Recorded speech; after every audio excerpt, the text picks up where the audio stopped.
চট্টগ্রাম নগরে বৃষ্টি উপেক্ষা করে ১০ কিলোমিটার সড়ক প্রদক্ষিণ করেছে হাজারো শিক্ষার্থীর গণমিছিল। শুক্রবার বেলা ২টার দিকে নগরের আন্দরকিল্লা থেকে শুরু হওয়া মিছিল শেষ হয় বেলা ৫টার দিকে নগরের বহদ্দার হাট গিয়ে। পথিমধ্যে নিউ মার্কেট মোড় ও টাইগার পাসে জড়ো হয়ে বিক্ষোভ করেন শিক্ষার্থীরা। বিক্ষোভকারীদের মিছিল নগরের ওয়াসা মোড় অতিক্রম করার সময় পুলিশের সাজোয়া যান দেখে ক্ষুব্ধ হয়ে যান সাধারণ শিক্ষার্থীরা। দাঁড়িয়ে থাকা পুলিশ সদস্যদের ধাওয়া দিলে তারা সরে যান। এক পর্যায়ে ওয়াসায় নির্মাণাধীন ট্রাফিক পুলিশের বক্স ভাঙচুরের ঘটনা ঘটেছে। পাশাপাশি বাগমনিরাম এলাকায় স্থানীয় আওয়ামী লীগের একটি মিছিল দেখে ধাওয়া দেওয়া হয়। এরপর নগর পুলিশের কার্যালয়ের সংলগ্ন পুলিশ মুক্তিযুদ্ধ জাদুঘরের নাম ফলক ভেঙে ফেলা হয়, তবে কেউ ভেতরে ঢোকেননি। বৈষম্য বিরোধী ছাত্র আন্দোলন চট্টগ্রামের সমন্বয়ক মোহাম্মদ রাসেল বলেন, আমরা শান্তিপূর্ণভাবে কর্মসূচি শেষ করেছি। ভাঙচুরের ঘটনায় আন্দোলনকারীদের কেউ জড়িত নন। দুষ্কৃতিকারীরা এ ঘটনা ঘটিয়েছে। প্রথম থেকেই যারা আমাদের আন্দোলনে বাধা দিয়েছে, প্রতিহত করতে চেয়েছে, তারাই আমাদের মধ্যে ঢুকিয়ে ঘটনা ঘটিয়েছে।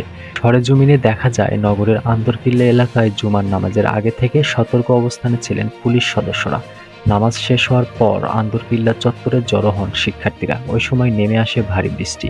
বৃষ্টি উপেক্ষা করে একদল শিক্ষার্থী বিক্ষোভ মিছিল নিয়ে আন্দরকিল্লা থেকে দেওয়ানবাজারের দিকে চলে যায়। আরেকটি বিশাল অংশ নগরের লালদিঘি হয়ে নিউ মার্কেটে গিয়ে জড়ো হয়। সেখানে তারা ১০ থেকে ১৫ মিনিট অবস্থান করে শিক্ষার্থী হত্যা, বিচার সহ সরকার বিরোধী নানা স্লোগান দিতে থাকেন। শিক্ষার্থীরা অবস্থান নেওয়ায় বন্ধ হয়ে যায় নগরের ব্যস্ততম নিউ মার্কেট মোড়। আন্দোলনে অংশ নেওয়া ব্যক্তিদের মধ্যে এক নারী তার সন্তানকে নিয়ে প্রতিবাদ জানান। পরে সেখান থেকে শিক্ষার্থীর বিশাল মিছিল নিয়ে নগরের টাইগার পাস মোড়ে যান। সেখানে সড়কের উপর অবস্থান নিয়ে নানা স্লোগান দিতে থাকেন। টাইগার পাস থেকে শিক্ষার্থীদের আরেকটি বিশাল অংশ মিছিল নিয়ে নগরের লালখান বাজার ওয়াসা মোড় পার হচ্ছিলেন।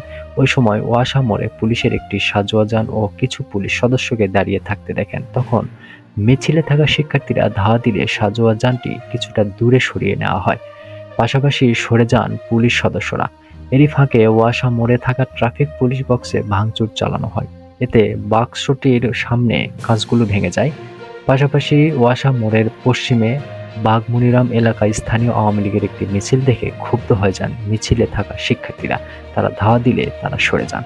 ওয়াসা মোড় অতিক্রম করার পর নগর পুলিশের সদর দপ্তর ও দামপাড়া পুলিশ লাইন এগুলোর প্রধান ফটকের সামনে গিয়ে শিক্ষার্থীরা স্লোগান দিতে থাকেন। ওই সময় ফটকের ভিতর দিয়ে পুলিশ সদস্যদের সতর্ক অবস্থানে থাকতে দেখা যায়। শিক্ষার্থীরা ভেতরে ঢোকার চেষ্টা করলে কয়েকজন ফটকের সামনে অবস্থান নিয়ে শিক্ষার্থীদের সরিয়ে দেন।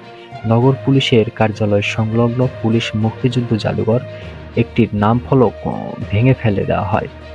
নগর পুলিশের অতিরিক্ত উপকমিশনার গাজী মোহাম্মদ তারেক আজিজ বলেন, ওয়াসায় ট্রাফিক পুলিশ বক্স ভাঙচুর ও পুলিশ মুক্তিযুদ্ধ জাদুঘরের নাম ফলক ভেঙে ফেলেছে আন্দোলনকারীরা মিছিল নিয়ে যাওয়ার সময়। এ ঘটনায় আইনগত ব্যবস্থা প্রক্রিয়াধীন। কখনো বেশি কখনো কম বৃষ্টি উপেক্ষা করে নগরের জিসি মোড় মুরাদপুর হয়ে বহদ্দার হাট গিয়ে পৌঁছান শিক্ষার্থীরা। সেখানে সড়কের উপর অবস্থান নিয়ে তাদের নানা দাবি জানিয়ে আসছেন। বিকেল ৫টার দিকে শিক্ষার্থীরা বহদ্দার হাট থেকে সরে যান।